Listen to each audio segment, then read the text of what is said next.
भूत की प्रेम कहानी भूतिया डरावनी कहानी। प्रेम ऊपर वाले का दिया हुआ अनमोल उपहार है और जिस व्यक्ति को ये नसीब होता है उसे जीते जी स्वर्ग प्राप्त हो जाता है। लेकिन कुछ ऐसी भी प्रेम कहानियां हैं जो एक तरफा आगे बढ़ती है। कुछ को उनकी मंजिल मिल जाती है और कुछ बदनसीबी के गलियारों में भटक जाते हैं। इसी से प्रेरित होकर भूत की प्रेम कहानी हॉरर लव स्टोरी लिखी गई है। एक बहुत ही बड़ा कॉलेज था जहाँ कई शहरों और गांवों के बच्चे पढ़ते थे और उन्हीं बच्चों में एक आशा नाम की लड़की भी थी जो विज्ञान की छात्रा थी। आशा बहुत ही सरल स्वभाव की लड़की थी। वो लड़कों से बात करने में कतराया करती थी। एक बार आशा की क्लास का एक ट्रिप प्लान किया जाता है जिसके लिए कुछ लड़कियों को ही चुना जाना था। एक बहुत ही पुरानी गुफा है जिसके निर्माण में नायाब कारीगरी से की गई थी और उसके विज्ञान को समझने के लिए कॉलेज की विज्ञान संस्करण से जुड़ी हुई छात्राओं को ट्रिप के लिए शामिल किया जाता है, जिसमें कुल 16 लड़कियों को जगह दी जाती है और आशा भी उन्हीं में से एक थी। ट्रिप में चयन होने से आशा को प्रोत्साहन मिलता है। वो विज्ञान से जुड़े शोध करने के लिए पहले से इच्छुक थी और वो ट्रिप के लिए तैयार हो जाती है।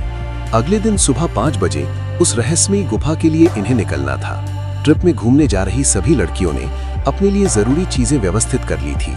अगली सुबह होते ही सभी लड़कियां समय से कॉलेज पहुंच जाती हैं और जाने वाली बस में जाकर बैठ जाती है। कॉलेज के बाहर लड़कियों का ये पहला ट्रिप है और इसीलिए सभी छात्राओं के अंदर घूमने जाने की एक अलग ही ऊर्जा है। लेकिन आशा एक अनदेखे खतरे से अनजान थी।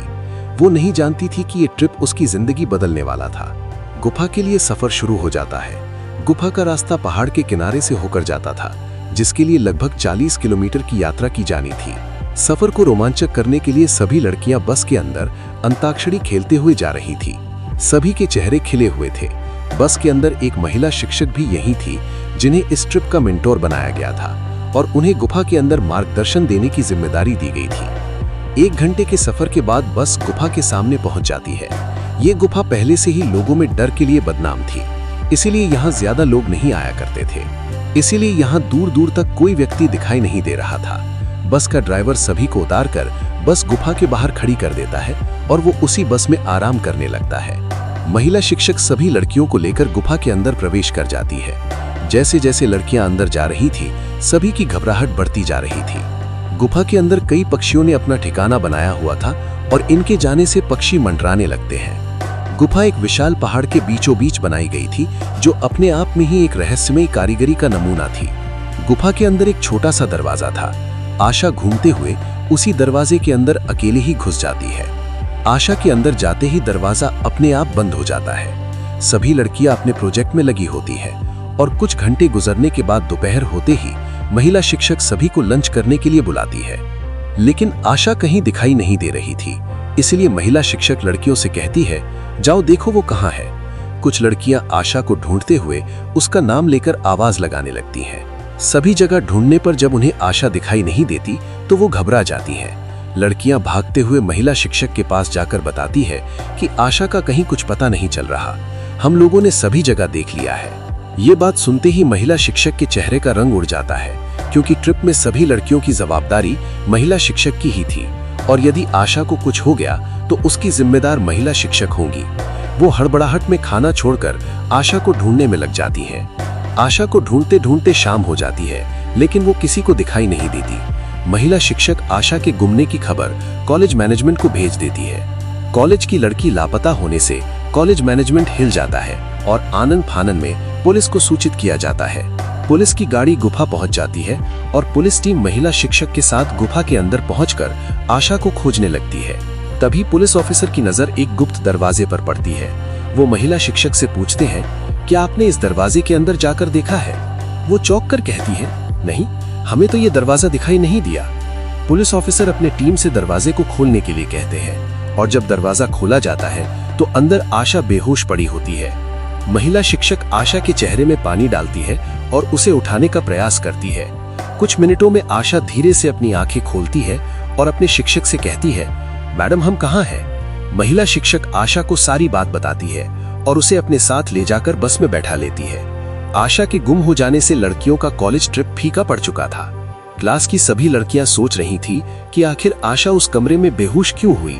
आशा से कई बार पूछने पर भी उसे कुछ याद नहीं था और अगले ही दिन गुफा से जुड़ी जानकारियों के आधार पर कॉलेज में वैकल्पिक परीक्षा होनी थी और ये परीक्षा उत्तीर्ण करना अनिवार्य था। लेकिन आशा तो गुफा के अंदर बेहोश हो चुकी थी। उसने गुफा के बारे में कोई भी जानकारी इकट्ठी नहीं की थी। परीक्षा की खबर से आशा चिंतित हो जाती है। वो अपने किसी भी परीक्षा में असफल नहीं होना चाहती थी। आशा रात को अपनी पढ़ाई कर रही थी। अचानक उसकी नोटबुक में गुफा से जुड़ी हुई जानकारियां अपने आप लिखने लगती हैं। बिना किसी के पेन चलाए ही कागज पर सब कुछ लिखता जा रहा था। आशा ये देखकर घबरा जाती है और जब सारी जानकारी पूरी हो जाती है तो आखिर में एक दिल के निशान के अंदर आशा के लिए प्यार के इजहार भरा संदेश दिखाई देने लगता है। आशा ये सब देखकर अपने कमरे के बाहर भागती है और अपनी सहेलियों को बुलाकर वो कागज दिखाती है।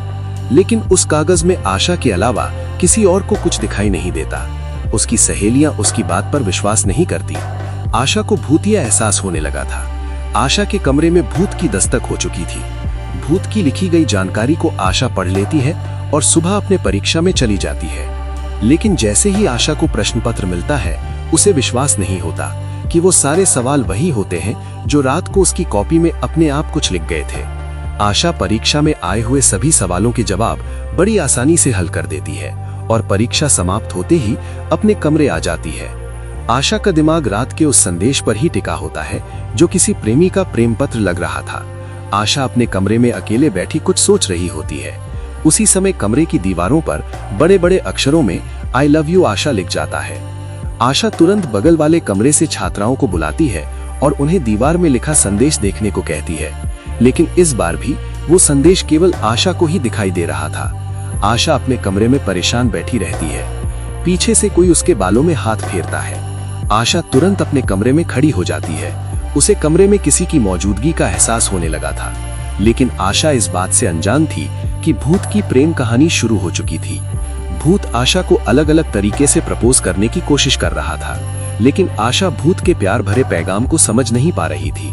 आशा के साथ छोटी मोटी घटनाएं बढ़ने लगी, लेकिन किसी भी घटना से आशा को कोई नुकसान नहीं पहुंच रहा था। इसीलिए वो इस बात से निश्चिंत थी कि उसे कोई हानि पहुंच सकती है।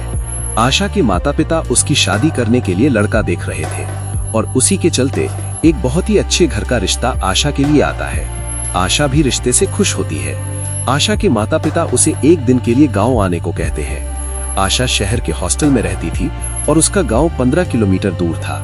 सुबह होते ही आशा अपने गांव पहुंच जाती है। दोपहर के वक्त वर पक्ष के लोग आने वाले थे, जिनके स्वागत के लिए व्यंजनों की साज सजावट की जाती है। और कुछ ही पलों के इंतजार के बाद लड़के वालों की गाड़ी आशा के घर के दरवाजे के सामने आकर खड़ी हो जाती है।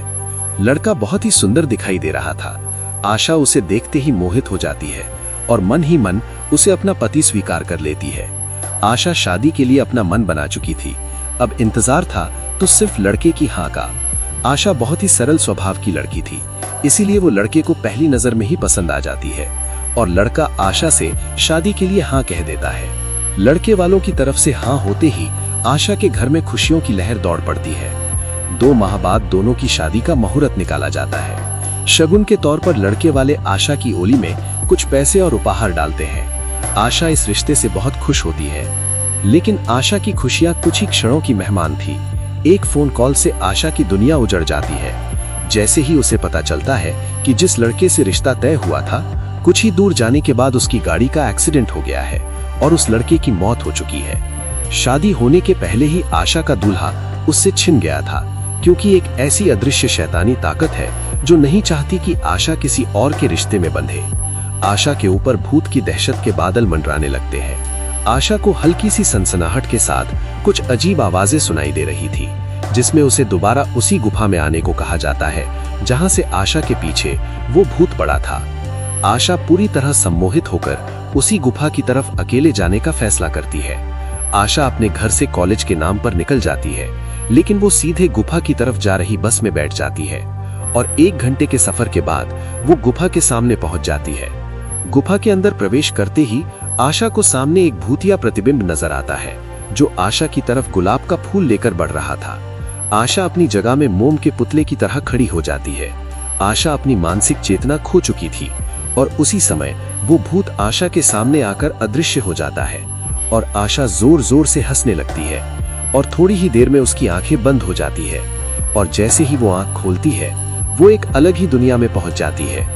आशा एक भूत की बाहों में बाहें डालकर खूबसूरत मौसम का लुत्फ उठा रही थी। आशा को ऐसा लग रहा था कि जैसे उसे स्वर्ग मिल गया हो। आशा इस माहौल को कभी खत्म नहीं होने देना चाहती थी और देखते ही देखते आशा को इसी माहौल में रहने की आदत हो जाती है और वो हमेशा हमेशा के लिए अपनी ही दुनिया में भूत की प्रेम कहानी का सार बन जाती है। आशा को इस माहौल में रहते हुए कई साल गुजर चुके होते हैं। दरअसल उस दिन के बाद से आशा अपना मानसिक संतुलन खो चुकी थी। कई जगह उसका इलाज करवाने के बाद जब उसकी दिमागी हालत में सुधार नहीं हुआ तो उसके परिवार वालों ने उसे पागलखाने में भर्ती करवा दिया था। लेकिन वो आज भी अपने प्रेमी भूत के साथ प्यार के समंदर में गोते लगा रही है। आशा की इसी भूतिया रहस्य के साथ ये कहानी समाप्त हो जाती है।